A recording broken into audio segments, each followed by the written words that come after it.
Okay, folks. Sadly, it seems like for the past 2 minutes I did not have my mic plugged in. I do apologize. It happens every now and then when I move my computer from my bedroom to downstairs. So I'm just going to refresh Twitch, so I can get this thing. So yeah, let's start the intro all over again. Hello, this is Wilf Ninja bringing you another nerdy video. Okay, and it seems the audio is working perfectly. I'll just take my headphones off. There we go. Alright, so yeah, my mic is working. You can hear me quite well. So, let's get started. Last week, again, I'm going to try and keep all my D&D videos to a Friday. Okay, so today we'll be talking about the hybrid race Half-Elf. Now, next week we will be getting into the other hybrid race, which is Half-Orc. Now, the way orcs are done in D&D 5th edition until Volo's Guide came out, it seems that orcs were very... It may... I haven't read it yet. I haven't read the Half-Orc fully yet, but it seems like it gives the impression, because of the way orcs are handled in the monster manual and until they were introduced as a playable race, that you being a half-orc means your family had a very tragic past. Now, we don't know that for certain, I can't guarantee it, but we will find out next week. But today we're talking about half-elves. Now, I'm going to read out the paragraph, the sort of short story about a half-elf. Now, this is a quote from Dragons of Autumn Twilight. It's Margaret Weiss and Tracy Hickman. Okay, and this is from Dragons Autumn Twilight. You know, they always tend to like to put in like some sort of dialogue from some... Actually, I don't think I read it out. Did I read out the one? I don't think I read out the half-elves, sorry, the gnomes one. I do... Oh, wow, that... Oh, wow. Now... Some of you may be very much familiar with half-elves due to Critical Role, such as Vexalia, Vasselheim, Vaxenheim or something. Vexalia? Excellent. I keep forgetting Vax's full name, but his nickname is Vax, and his sister's name is Vexalia, but they call her Vex. There's also Keelit, their druid. So Critical Role has 3 half-elves on their team and 2 gnomes, 1 dragonborn. Well, one used to be a dragonborn, and then a Goliath. But yeah, let's focus on the half-elves. So here's the dialogue. Sorry, here's the paragraph from Dragons of the Autumn by Margaret Weiss and Tracy Hickman. I hope I'm not pronouncing that first name of Weiss horribly. But okay.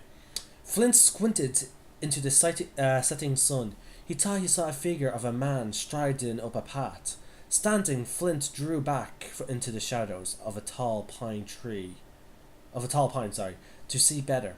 The man's walk was marked by an easy grace, an elvish grace. Flint would have said, yet the man's body had the thickness and tight muscles of a human. While the facial hair was definitely humankind's, all the dwarf could see of the man's face beneath the green hood was a tan skin and a brownish red beard. A long bow was slung over one shoulder, and a sword hung at his left side. He was dressed in soft leather, carefully tooled into intricate designs of the elves that the elves loved. But the elf in the world of Kryn could grow a beard, no elf but.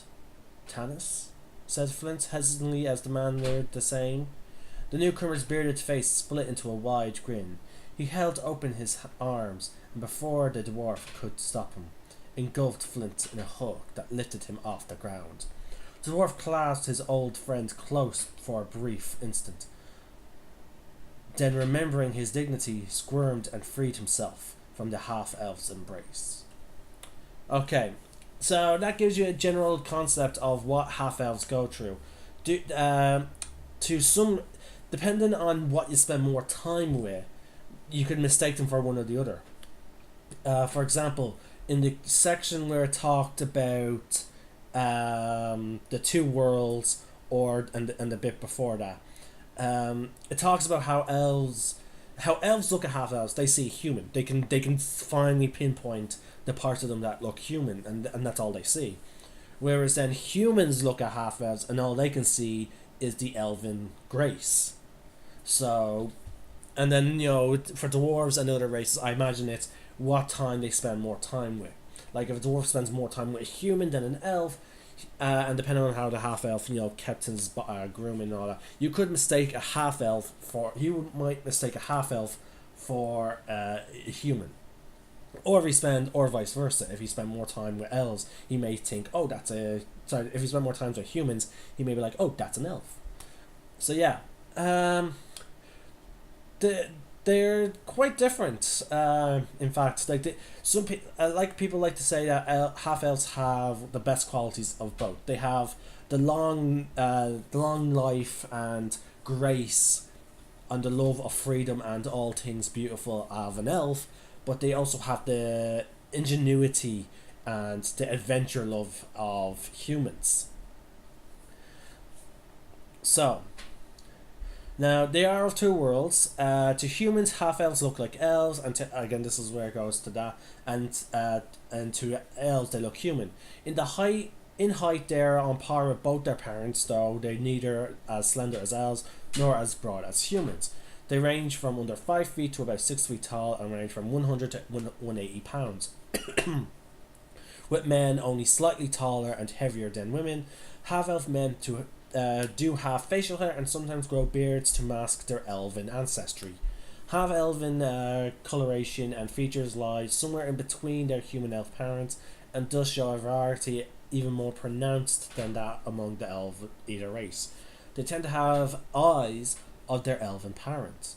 So yeah, because of their mixed heritage, they have a blend of both, which again is why you can mistake. Whereas both races can mistake them for one of them.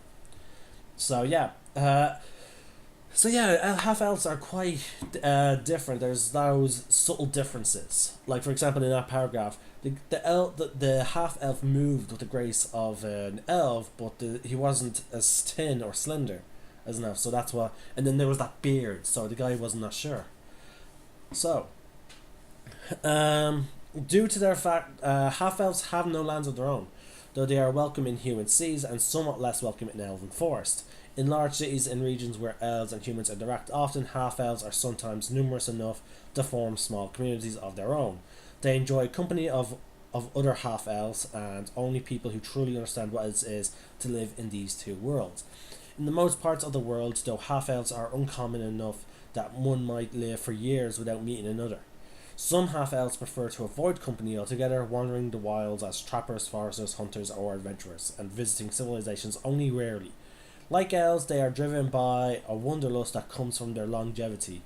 Others, in contrast, throw themselves into the thick of society, putting their charisma and social skills to great use in diplomatic roles or as swindlers.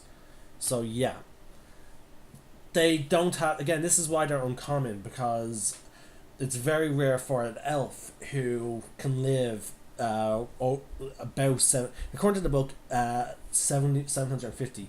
They can even go beyond that. Like for example, I have elves living into their thousands, whereas I have a friend who sticks to that 750 as a care point. So it's understandable that why half elves are uncommon, because why would an elf have children with a human to only then watch as their children and their husband or wife slowly wither away. Now their names. Let's get into their names a bit now. They don't really have either race's conventions. They tend to, I guess according to this, it seems to me more like they don't really, since they don't fit in either society, that they tend to just go whatever naming group that their parents give them. Maybe the elven father or mother is more prominent in their upbringing, so they give them an elven name. Maybe it's the same maybe it's something for the human.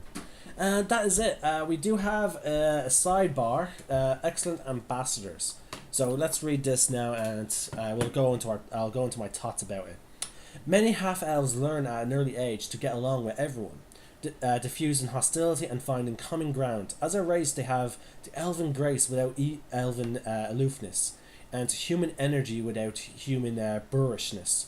They often make excellent ambassadors and go-betweens, except between elves and humans, since each side suspects the half-elf of favouring the other. So yeah, that's understandable because like for discussions between an elf and a human group parties, they won't know truly where the half-elf's allegiance lies. So it's so yeah, half elves are not looked on in favor of either side. Some elves, for example, in Critical Role, Vaxalia and her twin brother Vax, they were looked down on in Singorn. Their father paid very little attention to them. He was a complete asshole. Hence, but then again, in the show, eventually they reunite and they get to know one another. And Vax and Vex eventually prove that half elves are just as good as their pure blooded cousins. They do have a half sister who is a pure elf, and who looks up to them with great respect. So it's a nice contrast that the younger generation of elves may look at half elves with a little bit more of equal eyes than the pure blooded rest of them. But anyway, let's get into their statistics, shall we? Now, it's a nice blend of both. Your charisma score goes up by 2, and you get two other ability scores go up of your choice by 1. So that's a nice blend of the elven and thing. Now, instead of getting the dexterity, they chose charisma to reflect how they often become diplomats and whatnot. What I would do is, when it came to the 2 other ability scores, I would actually allow them to dump that into. I can actually now that I think about it, I can actually understand why they specify 2 other ability scores. I think they're trying. I think that phrasing makes it so that you can't put those 2 points into, say, like double dexterity. I think you have to be like for a character would have to be like charisma goes up by 2, dexterity can go up by 1, but then you have to choose another stat. You cannot pick dexterity again. So again, maybe it's wrong. I need to look at sage advice, but that's my understanding of this. Maybe there's a little bit of wriggle room, but okay. Now we're going into their age. Now again, this section is not as much as the other races because there's no sub races. That's like, for example, if I was to go back up, which I am now doing, and go back up to Dragonborn. Dragonborn was wait, is Dragonborn a common race? Let me just double check this. There's the variant human. Okay, yeah, Dragonborn is the longest sub race because it has his longest uncommon race because he has that uncommonness. But yeah, half elves have only 2 pages. Gnomes do, yeah. But then again, they can. I think gnomes 1, 2, 3. Yeah, but I suppose gnomes do have that advantage of having sub races, whereas half elves don't have sub races. Let's half orcs. 1, 2. Yeah, 1, 2. Yeah. Okay, so yeah, these last 3 races that I'm going to be discussing, which are the half elves, half orc, half tiefling. Sorry, not half tiefling. Tiefling are the only races that only have 2 pages, and that's because they don't have any sub races, which is a bit of a shame. But eventually we do get tiefling sub races. We get them in the Sword Coast Adventurers Guide, but I will not be touching on them yet. I will touch on them eventually. But again, this video series is going to focus on the player handbook. So yeah, back to the half elves. So yeah, their age, half elves mature at the same rate as humans do. They reach adulthood around the age of 20, and they live. I do apologize, folks. That's my dogs. I'll have to quickly mute myself. Hold on.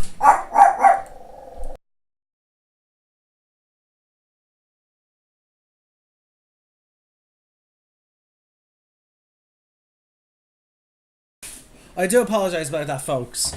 My dogs were getting worked up for some stupid reason, I imagine. But anyway, As I was saying, where was I? Ah, yes, their age. Half elves mature at the same rate as humans. They reach adulthood around age 20. They live much longer than humans, however, often exceeded 180. See, this is where I don't like sometimes what they do with Unearthed. Sorry, the book. Sometimes like let me. I'm just gonna quickly jump over to elves at page 21. There we go. See, like, but with the elf and the half elf, they don't specify. Now, I wouldn't say a half elf could live as long as an elf.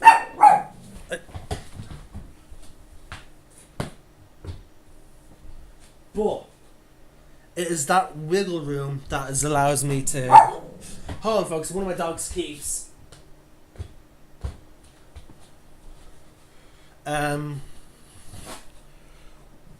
Yeah, the reason why I have elves living into their thousands is because the way the elf, if you remember my older video, the elves section of age says they can live to be 750 years old. It doesn't give like a stern stopping point as it did with other races. Whereas then half elves, I say a half elf could live up to be 500 personally. But yeah. Also, sorry. There's a no. That was the contradictory. There's a section earlier in that section, like in the elven traits, it does say they can live to be 750, but then in a different section. Ah, yeah, here we go. Timeless perspective. It says elves can live well over 700. I wouldn't say 50 years is well over 700. So again, that's my reasoning. But yeah.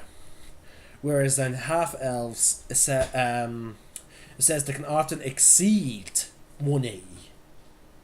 So for me, I'll put elves at around 300 to 500 years old. Their alignment. This is one of their longest sections, except for the dark vision, but dark vision is always lengthy. Half elves share their chaotic bent of their elven heritage. They value both personal freedom and creative expression, demonstrate neither love of leaders nor desire for followers. They chafe at rules, resent others' demands, and sometimes prove unreliable, or at least unpredictable. So, generally chaotic.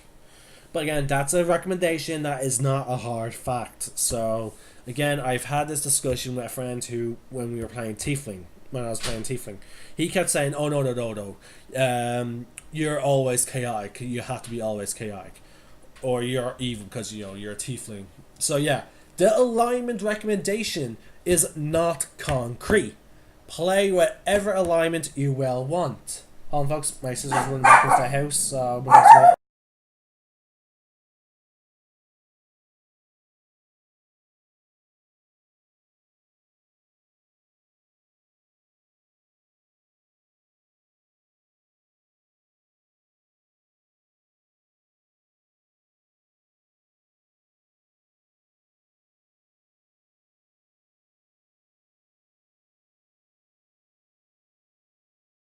okay, folks. My sister should be gone now for the rest of the day. So, and hopefully there'll be no one else should be showing up at the house today. So hopefully the dogs won't be bothered by anyone else. Okay, so yeah, the alignment is not concrete. So if anyone says, "Oh yeah, you're a half elf, so you need to play chaotic because that's what it says in the book," or if you're an elf, so you have to be chaotic, don't listen to them. It is not concrete. It will even say later on, like, why would they give you the choice of alignment at the earlier parts of creating a character to only then say, like, in the races, oh yeah, you have to be this. No, it tells you what they tend to be, not what they are. But okay. Half elves are medium sized, like humans and elves and most other races. Your base walking speed is 3. You have dark vision up to 60 feet. You have Fey ancestry. So you have advantage on saving throws against being charmed, and magic can't put you to sleep. Now, note that you can't be put to sleep. Now, but you do not get the ability to meditate. like pure-blooded elves do. Pure-blooded elves don't need to sleep. They meditate for 4 hours to get an 8-hour rest. You, as a half-elf, still need to sleep.